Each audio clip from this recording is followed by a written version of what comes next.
masjid, gereja, baik gereja Katolik maupun Ortodok itu dibuka di Rusia. 125.000 gereja Ortodok dibuka.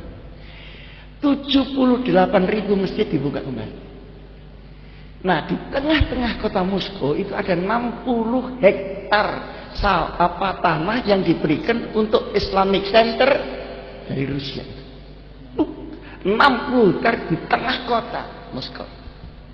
Di dekat Tiananmen, di dekat lapangan merah, di sana namanya ada Red Square, itu lapangan merah.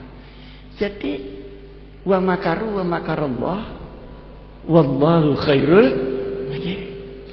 Jadi embrio Islam itu sudah mulai tumbuh. Sekarang anak-anak Rusia sudah belajar ke Indonesia dan sebagainya untuk belajar Islam. Nah, anehnya setelah tahun 90 mengalahkan komunis timur, orang barat ini mengalihkan perhatian untuk mengalahkan dunia Islam yang di Timur Tengah. Nah, caranya pada tahun 96-97 ada sebuah buku yang dikarang oleh Samuel Huntington. Itu namanya Clash of Civilization, judulnya itu. Artinya pertentangan budaya antara barat dan timur. Yang di situ digambarkan seakan-akan buku ini memberitahu bahwa nanti ada clash fisik dengan adanya clash budaya itu. Sehingga setelah saya baca, saya tidak percaya bahwa itu adalah clash budaya. Yang benar adalah clash of interest. Ini seperti suatu warning, suatu isyarat bahwa akan terjadi benturan antara barat dengan timur tengah dan dunia Islam. Kalau istilah Jawa Timur, ndak lido, 2 tahun kemudian ada peristiwa 11 September. 11 September itu katanya Amerika. Pesawat Amerika dibajak oleh orang lain untuk ngebom 2 menara kembar itu. Saya juga mikir, karena saya ke sana. 9 September terjadi itu, saya tanggal 7 Februari tahun 2002, peristiwanya itu 2001. Saya ke sana melihat kenyataannya. Nah, berita yang saya terima dari kaum muslimin yang ada di Amerika, itu pesawat Pak nggak ada orangnya. Yang kedua nggak ada jendelanya. Yang ketiga black box-nya itu nggak pernah ketemu. Bagaimana ini bisa nabrak? Lalu gedung itu runtuhnya ke bawah, bukan ke samping ini. Coba runtuhnya ke samping, maka seluruh New York akan hancur. Karena pencakar langit itu jaraknya cuma 10 meter, 15 meter. Turun itu bres ini ke bawah. Dan 3.500 orang Yahudi yang mestinya kerja, hari itu semua tidak masuk. Tidak masuk kerja. Nah, sehingga banyak spekulasi. Ini sebetulnya siapa? 2 bulan setelahnya, George W. Bush kemudian mengumumkan bahwa ini kerjaan Al-Qaeda. Kerjaan Al-Qaeda. Manhum Al-Qaeda. Al-Qaeda itu sebetulnya bikinan Amerika ketika dia menghadapi Uni Soviet. Tetapi ketika Uni Soviet sudah dikalahkan, ini Al-Qaeda menjadi kekuatan militer luar biasa yang menakutkan, maka harus dihancurkan terlebih dahulu. Di samping untuk tidak membongkar borok-borok dari Barat di dalam perang dingin itu dengan Amerika. Maka dibomlah Afghanistan, tapi sebetulnya yang menjadi tujuan adalah Irak. Karena dia berpotensi minyak, dia berpotensi untuk membuat gerakan langsung kepada Israel. Udah, akhirnya kalah itu negara-negara yang diserang. Tapi subhanallah, inilah yang menjadi pikiran kita. Serangan-serangan itu juga pangkalannya di negara Arab. Serangan pertama juga dari pangkalannya dari Saudi. Serangan yang kedua di Irak juga pangkalannya dari Saudi. Nah inilah yang menjadi muskilah di kalangan umat. Nah kemudian udah dikalahkan, sekarang ini ada gerakan juga untuk menghancurkan dunia Islam itu. Nah, tetapi tidak menggunakan militer karena terlalu mahal. Militer itu satu hari $1 miliar, sehingga harus urunan dengan negara Arab sendiri yang kaya. Nah, lalu dipakailah cara-cara seperti yang di Uni Soviet itu. Dibuatlah pemberontakan di Libya, di Tunis, di mana Mesir, sekarang yang paling mengerikan itu di Syria. Kemarin baru Syekh Wahbah Zuhaili doktor datang ke rumah saya 2 hari. Ya sepertinya meneteskan air mata karena ulama di sana terbelah. Ada yang pro pemerintah, ada yang pro pemberontak. Nah ini nanti berakhir dengan bagaimana? Yang pemberontak ini dibantu oleh Amerika, CS. Yang pemerintah dibantu oleh Cina, oleh Uni Soviet dan oleh Iran. Tapi siapapun yang membantu, kan tetap korbannya orang Syam. Tetap korbannya adalah umat Muhammad Rasulullah. Nah, jadi ini adalah kerjaan-kerjaan, tapi subhanallah lagi, negeri-negeri yang dijatuhkan dalam tanda petik tadi, itu akhirnya yang muncul itu gerakan Islam. Jadi di Libya yang tidak suka karena dengan Gaddafi karena diktator, sekarang partai Islam yang paling bagus yang itu. Selamanya berpuluh-puluh tahun Ikhwanul Muslimin itu tidak pernah berhasil memimpin Mesir. Loh, setelah sekarang ini memimpin Mesir. Padahal Mubarak yang dijatuhkan itu sangat pro Israel dan sangat pro Amerika. Jadi saya tertarik ini ada tulisannya Habib Rizid, saatnya Islam memimpin dunia. Saya kira tanda-tandanya adalah Islam sebagai ajaran, sekalipun belum Islam sebagai komunitas umat Islam. Jadi Islam sebagai syariat. Kenapa? Karena selalu ada masafah bainal Islam wal muslimin. Al-Islam ya'lu wa la yu'la alai, itu Islamnya. Kalau musliminnya ya lihat potongannya. Kalau potongannya bangsa hermeneutik begini, kemudian mengaku Islam, dari mana kuntum khaira umat? Oleh karenanya ada inna akramakum indallahi, berarti kan ada tingkatannya. Ada yang 24 karat, 20 karat, 10, ada yang sekarat aja. Ya modalnya cuma la ilaha illallah, setelah itu la haula wala quwata, di situ sudah nggak ada terusnya lagi. Nah, penghuni ini sekarang saya ingin tanya, saya ajak para musyarikin ini untuk berpikir. Kalau negara Islam yang di Timur Tengah, jumlah orang Islamnya itu sama dengan jumlah orang Islam di Indonesia. Jadi orang Islam di dunia cuma Indonesia dan Timur Tengah. Sudah. Nah sekarang mulai tumbuh di daerah-daerah kering itu tadi. Daerah Kazakhstan, daerah Uzbekistan. Mulai. Juga di Peking sendiri, di Guangzhou dan sebagainya. Mulai. Di Polandia itu dulu ada keputusan parlemen yang menyatakan Tuhan tidak ada. Sekarang sidang lagi mengambil keputusan Tuhan ada lagi. Artinya itu ateisme itu merontak di mana-mana. Ateisme. Nah, tinggal sisa-sisa ateisme itu yang datangnya dari Eropa sama Amerika, bukan dari yang lain.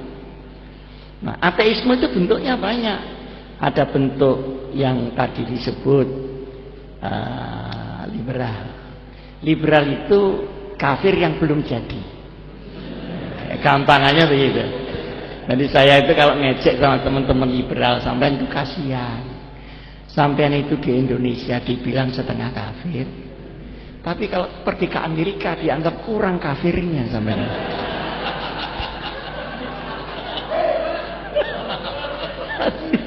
Jadi umpama gelas ini setengah penuh begini. Jadi sering kan saya keluar negeri sama teman-teman yang ngecil-ngecil itu, dia kemukakan pikirannya ya diketawakan, sana itu sudah lebih kafir daripada yang dituangkan ini tadi. Mendingan saya menerangkan beda dengan mereka, mereka mendengar, oh ternyata ada yang beda di dunia ini. Apalagi kalau kita bisa tawasud dan yang tidak, mereka akan mikir. Nah, sekarang ekonominya rusak di barat, ini subhanallah, dan mulai mereka akan meninggalkan kapitalisme, meninggalkan itu. Tapi yang sudah kadung diimpor, diekspor keluar, ini tumbuh di mana-mana. Tapi sebetulnya orang barat sendiri sudah bosan dengan kapitalisme yang sekarang ternyata runtuh. Dan sudah bosan dengan ateisme yang membuat orang menjadi kehilangan kemanusiaan dan kehilangan hati nurani. Nah, kita sedang menuju kepada kesana. Ini kan telat mikir namanya kita. Juraganya sudah bosan gitu. Lebih dindonya kok nyergepi gitu. Nah, pertanyaan saya tadi, kalau negara Indonesia yang jumlahnya hampir sama dengan seluruh orang Islam di Timur Tengah, mungkin tidak menjadi sasaran daripada gerakan-gerakan yang tidak benar. Kira-kira mungkin apa tidak mungkin? Sangat mungkin. Nah, tetapi harus ingat bahwa mereka kalau menyerang di satu itu kan harus ada maudhu'nya, harus ada temanya. Misalnya Baksul Masail ini maudhu'iyah apa waqi'iyah, nah kan begitu. Nah, mereka kalau masuk di Libya maudhu'nya mesti kediktatoran Gaddafi. Kalau masuk misalnya di Mesir, misalnya masalah ekonomi, masalah apa, masalah. Kalau masuk di Syria, mungkin masalah demokratisasi yang tidak jalan. Nah, kalau ini nanti melanda Indonesia, ternyata Indonesia itu negara-negaranya negara demokrasi. Semua boleh, termasuk maksiat juga boleh. Iya kan? Termasuk maksiat juga boleh. Nah, pasti mereka tidak menggunakan cara yang dipakai di Libya, tidak menggunakan cara yang dipakai di Timur Tengah. Pasti dia akan berselancar di atas proses demokrasi itu. Jadi misalnya orang jualan itu kalau musim panas ya jualan es, tapi kalau musim hujan ya jualan ronde Pak, jangan es. Nah, oleh karenanya demokrasi yang ada di Indonesia itu bagaimana diwarnai seperti apa yang mereka kehendaki. Nah, masuknya dari mana? Masuknya pertama, Pak Harto ini kan dianggapnya orang yang berhasil dalam tanda petik menjaga keamanan dan menjaga Pancasila, sehingga semua unsur-unsur yang kira-kira tidak cocok itu nggak bisa masuk waktu zaman Orde Baru, nggak nemen-nemen seperti sekarang. Nah, yang kedua, Pak Harto itu dianggap terlalu memegang kekuasaan yang full, semua tentara, sampai RT kan tentara, sampai orang yang takut itu mesti rumahnya ditulisi keluarga ABRI, kan gitu tuh. Suruhan ya sidik-sidik Teluk Koramil gitu. Yang tidak punya keluarga ABRI ya ditulisi tetangga ABRI gitu. Saking dia urusannya sampai masih ingat itu ya. dijebol. Nah, dijebol dengan maudhu ini terlalu kenceng, jadi harus dilonggarkan. Ketika dijebol itulah masuk seluruh ide-ide at-taghribinya. Pada saat amandemen Undang-Undang Dasar 45 menjadi amandemen tahun 2002, tetapi tetap dinamakan Undang-Undang Dasar 1945. Di dalam perubahan itu semua simpul-simpul yang ketat itu dibocorkan semua. Misalnya di bidang ekonomi. Nah, di bidang ekonomi yang asalnya ekonomi itu dibagi rata, tapi ini lalu disentral dengan kapitalisme. Maka kita makin lama akan makin miskin. Jadi di Indonesia itu bukan hanya ada kemiskinan, tapi proses pemiskinan melalui bocornya simpul di Undang-Undang Dasar. Nah, ini nanti dibuatlah undang-undang, maka aset-aset itu menjadi dijuali semua. Maka yang untung adalah pemilik modal, baik modal dalam negeri maupun modal luar negeri. Ini yang ekonomi. Kita terasa kan pekerjaan sulit, begini. Tapi kita tidak tahu kenapa ini begini. Kadang-kadang ada pemuda penampilan meyakinkan, tapi rokok tetap eceran. HP-nya 3, pulsanya tidak ada. Jadi gaya-gaya kok kenapa? Pekerjaan tidak ada, itu outsourcing banyak sekali, pengangguran luar biasa, dan ekonomi ini menyentral. Sehingga dikuasai oleh ekonomi kuat Indonesia plus ekonomi kuat asing, maka seluruh mal-mal menguasai seluruh itu. Yang kedua politik. Politik ini diliberalkan begitu rupa sehingga pemimpin ini tidak sambung lagi dengan rakyat. Saudara-saudara, sekarang kalau Habib Rizik mengadakan begini, semua datang. Tapi kalau partai gitu ngumpulkan orang, minta uang orang-orang. Lu sangunin tidak lah kau sih. Kenapa? Mereka rakyat itu tahu bahwa mereka bisnis. Gak usah kok tidak dikasih. Gitu. Apalagi kalau pilkada, serangan fajar. Nah, saya mengingatkan awas serangan fajar. Ternyata rakyatnya senang diserang fajar itu. Loh, Pak, saya mulai kemarin itu menunggu serangan fajar. Tapi kok tidak diserang-serang ini. Artinya apa? Moral politik udah rusak. Jadi al-amanah was-sidq di sini sudah bongkar di dalam proses politik. Sehingga kalau sampai milih, itu tidak bisa nitip apa-apa kepada yang dipilih. Yang dipilih pun juga tidak pernah ingat siapa yang milih. Dia berada di parlemen, dia juga tidak mewakili siapa-siapa kecuali dirinya sendiri. Maka banyak undang-undang yang dijual, harganya segini. Nah, kenapa saya ngomong ini?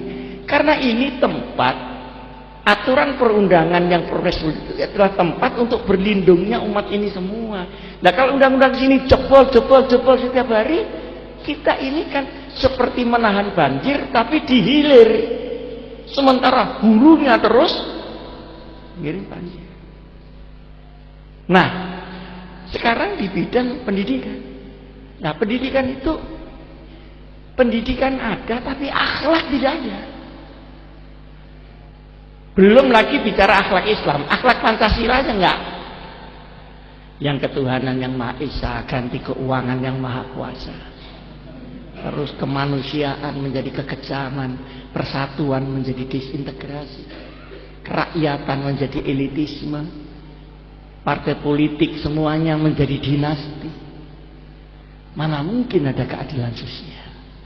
Belum lagi kalau kita bicara syariat. Nah, ini semuanya harus dilihat oleh kita. Nah, sekarang di tengah-tengah kerusakan ini, maka masuklah unsur-unsur yang tadi saya sebutkan dari barat. Pertama,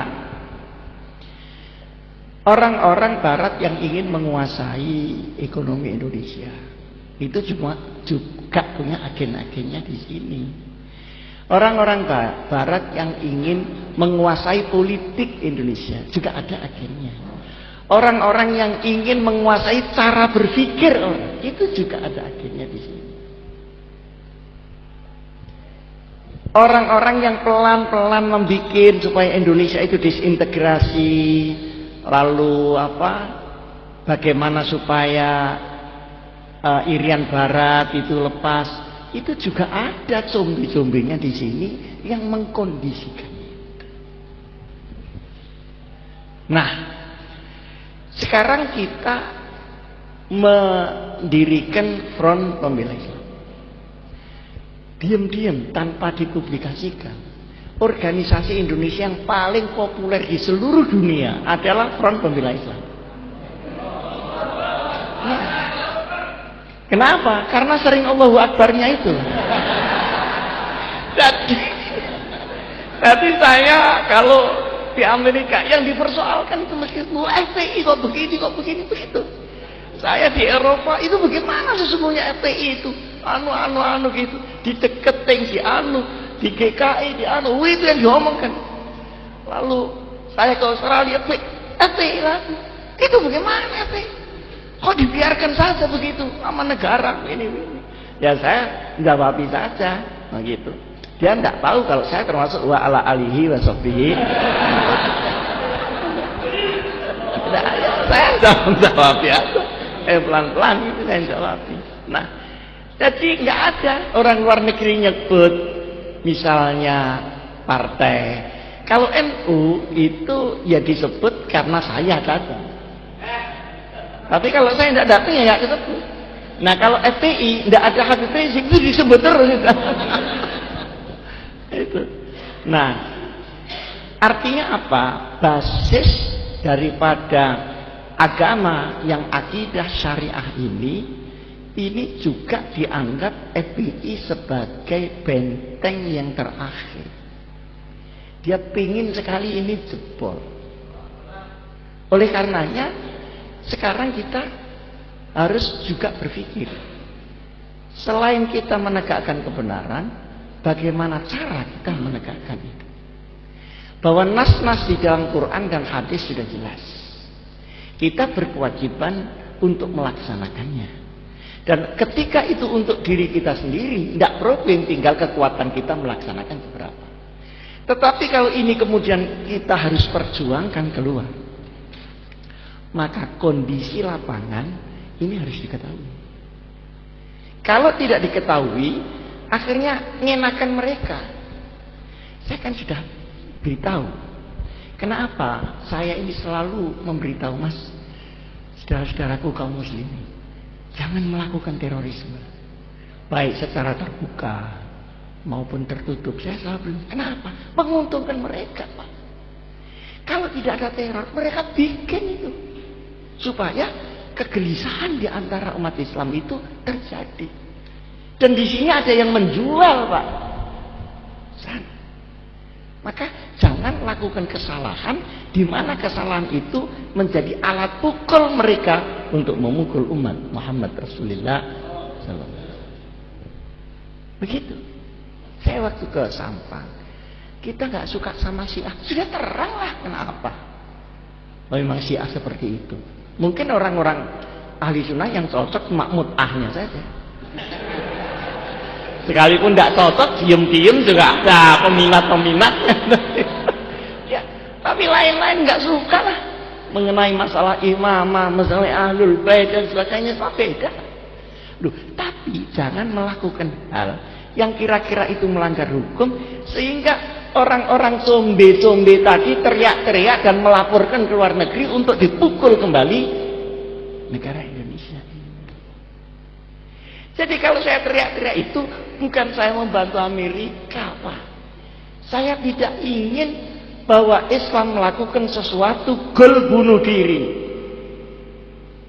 Sehingga yang untung itu dia, padahal dia tidak nyepak, kita yang nyepak. Dapat ya 1-0. Kita bunuh diri lagi 2-0. Nah, kalau saya seringkali juga kalau ada konflik gereja datang. Itu kan saya lihat.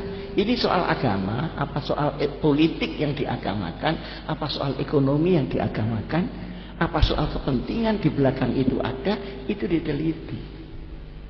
Nah, oleh karenanya maka saya menghormati FPI ini pada basis akidah dan syariah ini. Tapi bagaimana cara membawakannya? Ini kita harus mempunyai peralatan-peralatan yang cukup dan luas.